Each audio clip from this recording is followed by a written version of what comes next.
और इशारा करते हुए हार्दिक ने कहा, इनके इकलौते भाई का पुत्र मेरी पत्नी का भाई है। फाल्गुनी किस प्रकार हार्दिक से संबंधित है? तो ये इसकी ससुर की बहन होगी। ठीक है दोस्तों, तो आप अलग अलग सेट्स के हिसाब से अपने क्वेश्चनों को मैच कर लीजिएगा। अगला क्वेश्चन पूछा गया, give one word substitute of sensitiveness to the action of a particular food. तो इस क्वेश्चन का राइट आंसर रहेगा ऑप्शन नंबर डी, एलर्जी। अगला क्वेश्चन पूछा गया, choose the odd one out from the given alternatives. तो 4, 1, 2, 5 इस क्वेश्चन का आपका बिल्कुल राइट आंसर था। अगला क्वेश्चन पूछा गया, 8:20 एक घड़ी के घंटे की सुई और मिनट की सुई के बीच का कोण ज्ञात कीजिए। तो 130 डिग्री इनके बीच का कोण था। नेक्स्ट क्वेश्चन पूछा गया, choose the correct antonym beautiful का। तो अगली ऑप्शन नंबर ए इस क्वेश्चन का राइट आंसर था। अगला क्वेश्चन पूछा गया कि यदि स्कीम को इस प्रकार से लिखा जाता है तो वंडर के लिए क्या कूट है? तो ऑप्शन नंबर ए XPOEFS ये इस क्वेश्चन का आपका राइट आंसर था। अगला क्वेश्चन पूछा गया कि कोई दरवाजा कुत्ता नहीं है, सभी कुत्ते बिल्लियां हैं। इसके लिए आपको कथन निष्कर्ष का ये क्वेश्चन था। तो इस क्वेश्चन का आपका राइट आंसर रहना था ऑप्शन नंबर सी, केवल थर्ड, यानी कि कुछ बिल्लियां क्या है, कुत्ते हैं। ये इस क्वेश्चन का राइट आंसर था। नेक्स्ट क्वेश्चन पूछा गया कि भारतीय तकनीकी SME हेतु निवेश को आकर्षित करने के लिए नासकॉम ने डैश सरकारी एजेंसी के साथ साझेदारी की है। तो ये ऑस्ट्रेलिया के साथ साझेदारी की गई है। अगला क्वेश्चन पूछा गया, डैश सरकार के स्वामित्व वाली रोसाटोम ने हाल ही में भारत के कुडनकुलम संयंत्र को दीर्घ ईंधन चक्र वाले उन्नत N ईंधन की आपूर्ति की। तो ये की गई है रूस के द्वारा। Right answer option number A रहेगा। अगला क्वेश्चन पूछा गया, राष्ट्रीय खाद्य सुरक्षा अधिनियम NFSA के राज्य रैंकिंग सूचकांक में सामान्य श्रेणी के राज्यों में कौन सा शीर्ष पे है? तो इसमें ओडिशा जो राज्य है वो शीर्ष पे है। अगला क्वेश्चन पूछा गया, निम्नलिखित में से कौन से देश I2U2 ग्रुपिंग से संबंधित है? तो इसका right answer option number D था, भारत, इजराइल, UAE और USA।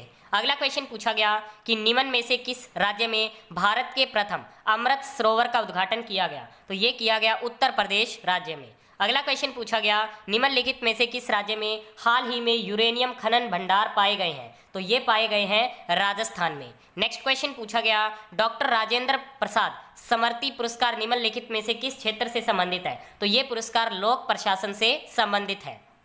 अगला क्वेश्चन पूछा गया, वेरिएबल ATM कार्ड्स और ऑफलाइन UPI किस कंपनी द्वारा लॉन्च किया गया है? तो ये एस मनी के द्वारा लॉन्च किया गया है। ठीक है, right answer option number A रहेगा। अगला क्वेश्चन पूछा गया, निम्नलिखित में से किस राज्य में दीमापुर में केंद्रीय मंत्री नरेंद्र सिंह तोमर द्वारा कृषि और किसान कल्याण के लिए शहद परीक्षण प्रयोगशाला शुरू की गई है? तो ये शुरू की गई है आपके नागालैंड में। अगला क्वेश्चन पूछा गया कि निम्नलिखित में से कौन सी ओमान की राजधानी है? तो मस्कट ओमान की राजधानी है। अगला क्वेश्चन पूछा गया कि निम्नलिखित में से किस कंपनी ने उद्योग प्रथम वैश्विक स्वास्थ्य देखभाल योजना शुरू की है? तो ये योजना शुरू की गई है बजाज एलियांज जनरल इंश्योरेंस के द्वारा। अगला क्वेश्चन पूछा गया कि निम्नलिखित में से कौन लोकसभा के प्रथम अध्यक्ष यानी कि स्पीकर थे? तो ये थे गणेश मावलंकर। नेक्स्ट क्वेश्चन पूछा गया कि निम्नलिखित में से कौन से भारत के दो पड़ोसी द्वीप देश हैं? तो ये है श्रीलंका और मालदीव। अगला क्वेश्चन पूछा गया, भारत में अंतर्राष्ट्रीय श्रमिक दिवस किस दिन मनाया जाता है? तो ये 1 मई को मनाया जाता है।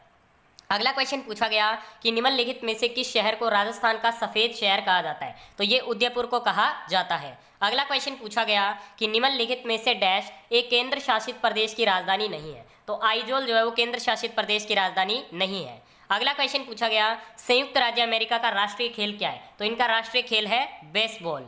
अगला क्वेश्चन पूछा गया, निम्नलिखित में से किस व्यक्ति ने हिंद स्वराज पुस्तक लिखी है? तो ये लिखी गई है महात्मा गांधी के द्वारा। अगला क्वेश्चन आपसे पूछा गया, हरित लेखांकन का अर्थ है डैश के आंकलन को ध्यान में रखते हुए देश की राष्ट्रीय आय का मापन। तो इसका राइट आंसर रहेगा ऑप्शन नंबर ए, प्रदूषण एवं पर्यावरण हानि को। अगला क्वेश्चन पूछा गया, संगाई महोत्सव निम्नलिखित में से किस राज्य में आयोजित किया जाता है? संगाई महोत्सव ऑप्शन नंबर डी मणिपुर में मनाया जाता है। नेक्स्ट क्वेश्चन पूछा गया, ये हिंदी से रिलेटेड क्वेश्चन है पैराग्राफ से, नेता क्यों नहीं चाहते कि लोग शिक्षित होकर अपने अधिकारों के प्रति जागरूक बने? सबसे सही तर्कयुक्त उत्तर कौन सा है? तो इस क्वेश्चन का right answer option number A रहना था, आप इसे ध्यान से रीड कर सकते हैं। अगला क्वेश्चन इसी में से पूछा गया कि निम्नलिखित में आजादी से पूर्व के नेताओं की कौन सी विशेषता थी जो आज के नेताओं में दिखाई नहीं पड़ती? सबसे सही तर्कयुक्त उत्तर कौन सा है? तो इसका भी right answer option number A रहना था। अलग अलग सेट में आप मैच कर सकते हैं। नेक्स्ट क्वेश्चन पूछा गया कि ये नेता येन केन प्रकारेण साम दाम दंड और भेद नीतियों का प्रयोग करके अपने गंतव्य तक पहुंच जाते हैं। नेताओं का गंतव्य कौन सा है? सबसे सही तर्कयुक्त उत्तर कौन सा है? तो इसका right answer option number B था, जनता द्वारा दिए गए वोटों से चुना जाना। अगला क्वेश्चन हिंदी का ही पूछा गया ग्राफ से कि अनुच्छेद के आधार पर बताइए कि आजकल के अधिकांश नेतागण वोट पाने के लिए जनता की कौन सी दुर्बलता का फायदा उठाते हैं। तो इसका आपका right answer option number A रहना था। अगला क्वेश्चन पूछा गया नेता लोग पार्टी क्यों बदलते हैं, सबसे सही तर्कयुक्त उत्तर कौन सा है। तो इसका सही उत्तर था ऑप्शन नंबर बी। अगला क्वेश्चन पूछा गया हमारा जीवन कब निराशा के अंधकार से भर जाता है। तो इसका correct answer option number C था, आप मैच कर लीजिएगा। अगला क्वेश्चन पूछा गया प्रिय घटनाओं को अपने जीवन में आकर्षित करने के लिए हमें क्या करना चाहिए। तो इसका right answer option number C रहेगा। नेक्स्ट क्वेश्चन आपसे पूछा गया अपने दुर्भाग्य को सौभाग्य में कैसे बदला जा सकता है। तो इस क्वेश्चन का right answer option number C था। अगला क्वेश्चन पूछा गया निम्नलिखित में से किस वर्ग के सभी भाव रचनात्मक है। तो इसका आपका राइट आंसर रहना था ऑप्शन नंबर ए। अगला क्वेश्चन पूछा गया हम कार्य सिद्धि और सफलता के बहुत पास कब होते हैं। तो इस क्वेश्चन का right answer option number A था।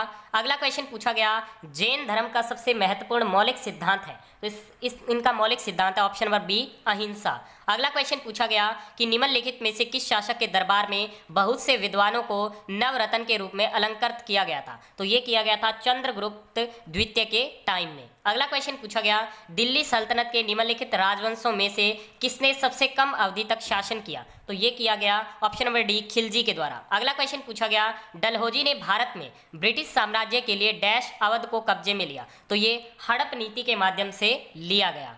अगला क्वेश्चन पूछा गया हड़प्पा के एक बंदरगाह का नाम लिखिए। तो इसका राइट आंसर रहेगा ऑप्शन नंबर डी लोथल। अगला क्वेश्चन पूछा गया बंगाल में डैश आंदोलन के दौरान तिरंगा झंडा डिजाइन किया गया था। तो ये ऑप्शन नंबर सी स्वदेशी आंदोलन के दौरान किया गया। अगला क्वेश्चन पूछा गया खलीफा की अस्थायी शक्तियों की रक्षा के लिए मार्च डैश में बॉम्बे में एक खिलाफत समिति का गठन किया गया। तो इस समिति का गठन ऑप्शन नंबर डी 1919 में किया गया। नेक्स्ट क्वेश्चन पूछा गया भारत सरकार अधिनियम 1935 के अनुसार मुख्य न्यायाधीश के साथ कितने न्यायाधीशों की नियुक्ति की गई। तो ये की गई 7 न्यायाधीशों की। Right answer option number D था। अगला क्वेश्चन पूछा गया कि निम्नलिखित में से किनके द्वारा 1857 की क्रांति की शुरुआत की गई थी। तो ये की गई थी ऑप्शन नंबर डी सिपाहियों के द्वारा। अगला क्वेश्चन पूछा गया अरावली श्रेणी में सबसे ऊंचा शिखर कौन सा है। तो ये है ऑप्शन नंबर सी गुरु शिखर। नेक्स्ट क्वेश्चन पूछा गया ग्रीष्म काल में उत्तरी मैदानों में बहने वाली पवन कहलाती है। तो ये लू कहलाती है। C number option right answer रहेगा।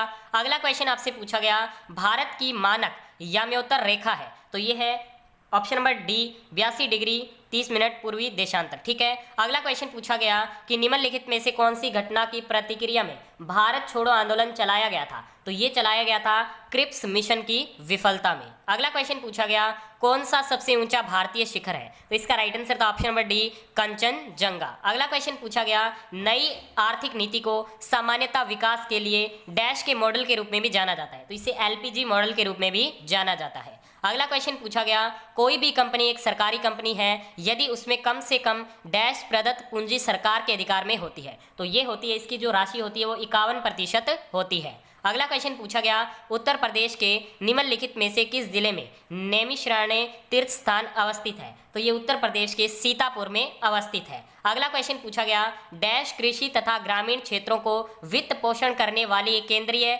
या शीर्ष संस्था है। तो ये है आपके नाबार्ड। अगला क्वेश्चन पूछा गया 1991 के आर्थिक सुधारों के द्वारा निम्न में से किस समस्या की ओर ध्यान दिया गया। तो इसका राइट आंसर रहेगा ऑप्शन नंबर बी यह सभी।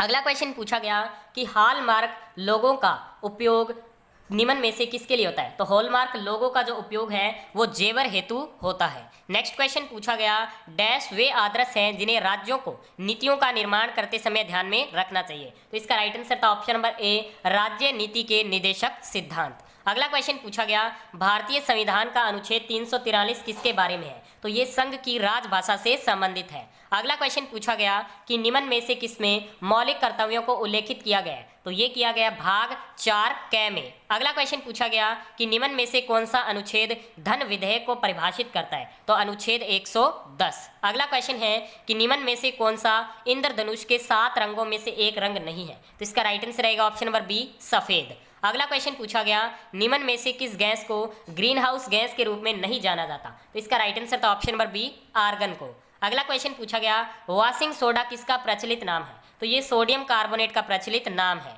अगला क्वेश्चन पूछा गया निम्न में से कौन सी सर्वोच्च न्यायालय के न्यायाधीश की सेवानिवृत्ति की सही आयु है। तो इसका right answer option number D रहेगा 65 वर्ष। नेक्स्ट क्वेश्चन पूछा गया, पौधे अपने पोषक तत्व मुख्यतः कहाँ से प्राप्त करते हैं? तो ये मिट्टी से प्राप्त करते हैं। अगला क्वेश्चन पूछा गया, ओजोन होल किससे संबंधित है? तो इसका right answer option number C था, समताप मंडल में ओजोन परत की मोटाई में कमी से। अगला क्वेश्चन पूछा गया, धरेश का सही संधि विच्छेद? तो इसका right answer option number C था, धरा प्लस ईश। अगला क्वेश्चन पूछा गया, श्रमश्रुत शब्द अली अली शब्द युगम का सही अर्थ क्या है? तो इसका राइट आंसर था ऑप्शन नंबर ए, भोरा और सखी। अगला क्वेश्चन पूछा गया, नागर का पर्यायवाची शब्द? तो इसका right answer option number D रहेगा, नगर। अगला क्वेश्चन पूछा गया, सन्यासी का विलोम शब्द? तो सन्यासी का विलोम हो जाएगा गृहस्थ। अगला क्वेश्चन, कोल्हू का बेल होना, इसका अर्थ क्या है? तो इसका अर्थ है बुरी तरह काम में लगे रहना। अगला question, where did Joe meet? तो इसका राइट आंसर था ऑप्शन नंबर बी, मार्केट। अगला क्वेश्चन पूछा गया, Joe's mother did not want him to go to public school because? तो इसका right answer option number C था, Joe would get distracted by girls. अगला क्वेश्चन पूछा गया कि choose the correct synonym random? तो एक्सीडेंटल इस क्वेश्चन का आपका बिल्कुल राइट आंसर था। ठीक है, आप मैथ्स के क्वेश्चन कवर करेंगे तो ये आपसे एक मैथ्स का क्वेश्चन पूछा गया, इसका right answer option number C था, 1.517। ठीक है, अगला क्वेश्चन आपसे पूछा गया किसान विकास पत्र वाला क्वेश्चन। ठीक है, और इसमें पूछा गया था प्रोविडेंट फंड में कितने की बचत है? तो इस क्वेश्चन का right answer option number B रहना था, 60,000। अगला क्वेश्चन पूछा गया, 7 क्रमिक संख्याओं का औसत 20 है, तो इन संख्याओं में सबसे बड़ी संख्या पूछी गई थी, तो ऑप्शन नंबर सी 23 इस क्वेश्चन का राइट आंसर था। अगला क्वेश्चन अंडरूट वाला पूछा गया था, तो इसका राइट आंसर था ऑप्शन नंबर डी, 2 + √5। अगला क्वेश्चन पूछा गया, सरल कीजिए। ठीक है, तो आपको इसको सिंप्लीफाई करना था, इसका राइट आंसर रहना था ऑप्शन नंबर डी, 4। अगला क्वेश्चन पूछा गया, अंग्रेजी में सभी 7 छात्रों द्वारा प्राप्त लगभग औसत अंक कितने हैं? तो इसका राइट आंसर था ऑप्शन नंबर सी, 89।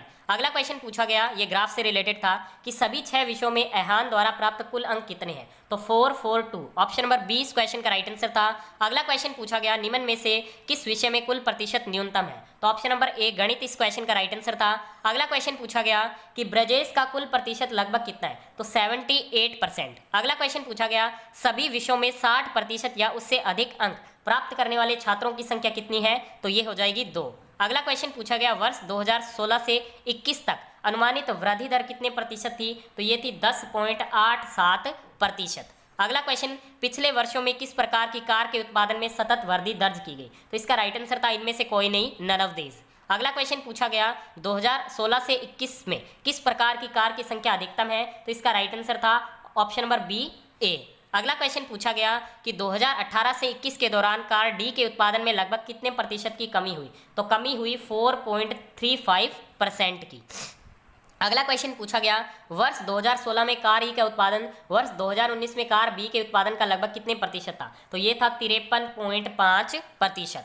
अगला क्वेश्चन, संवर्धन लागत पर किए गए खर्च के अनुरूप खंड का केंद्रीय कोण क्या है? तो इसका केंद्रीय कोण हो जाएगा 18 डिग्री। अगला क्वेश्चन पूछा गया, पुस्तक का मूल्य लागत मूल्य से 20% ऊपर अंकित किया गया है, तो किए गए कागज की लागत क्या है? तो इसकी लागत हो जाएगी 40 रुपये। अगला क्वेश्चन पूछा गया, ये आप स्क्रीन पे देख सकते हैं, 25% का लाभ अर्जित कर सके, तो इसका राइट आंसर रहेगा ऑप्शन नंबर डी, 387.02 रुपये। ठीक है, अगला क्वेश्चन है, पुस्तक की रॉयल्टी मुद्रण लागत से कितने प्रतिशत कम है? तो ये 20% कम हो जाएगी। ठीक है, ये आपका राइट आंसर था। अगला क्वेश्चन पूछा गया कि कितनी रकम देनी होगी, ये ग्राफ्स वाला क्वेश्चन था, तो इसका राइट आंसर था 16,480। इसे आप आराम से अपने आंसर की से मैच कर सकते हैं। अगला क्वेश्चन पूछा गया कि किस वर्ष में कंपनी के आयात निर्यात के अलपतम अनुपातिक थे? तो इसका राइट आंसर था ऑप्शन नंबर ए, 2003। अगला क्वेश्चन पूछा गया कि यदि वर्ष 2004 में आयात 240 करोड़ था और वर्ष 2004 एवं 2005 का कुल संयुक्त निर्यात 500 करोड़ था, तो वर्ष 2005 में आयात कितना था? तो ये था 450 crore. Right answer option number B था। अगला क्वेश्चन पूछा गया कि 2002 में कंपनी से निर्यात था, तो ये था 325 करोड़ रुपए। Right answer option number A रहेगा। अगला क्वेश्चन पूछा गया, दिए गए वर्षों में से कितने वर्षों में निर्यात आयात से अधिक था? तो ये था ऑप्शन नंबर बी, 4। ठीक है, अगला क्वेश्चन है, वर्ष 2003 से 4 तक आयात में कितने प्रतिशत वृद्धि हुई? तो डेटा अपर्याप्त। ठीक है, तो ये ऑप्शन नंबर 20 क्वेश्चन का राइट